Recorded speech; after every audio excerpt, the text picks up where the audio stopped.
tấm hình dấu ông điang chín khát về về ngày xuân khá dễ in khát tấm hình dấu ông lâu đi kèm từ giây su lâu lung muang om lâu khi khát tấm hình dấu về ông giây su o năm lâu toàn cùng yên nắng có khói khom đêm đi khi khát tấm hình dấu về ông giây su o năm lâu toàn cùng yên nắng có khói khom đêm đi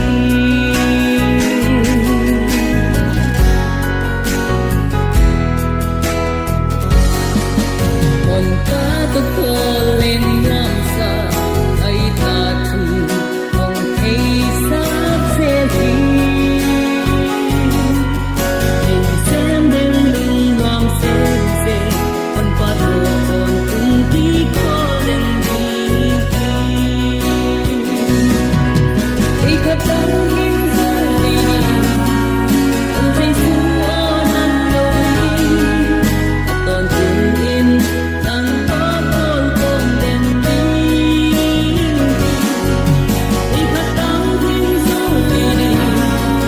ông giây su o năm lâu toàn cùng yên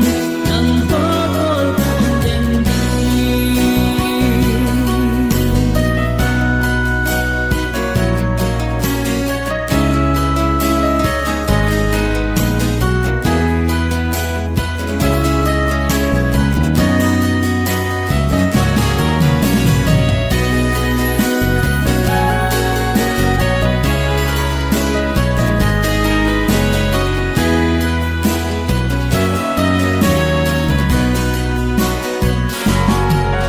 còn ta tôi có lên ngắm xa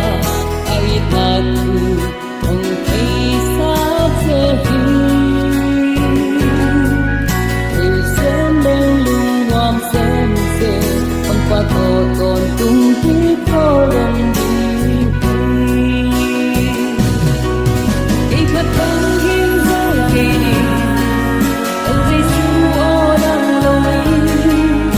toàn cùng yên nắng có khói khom đêm đi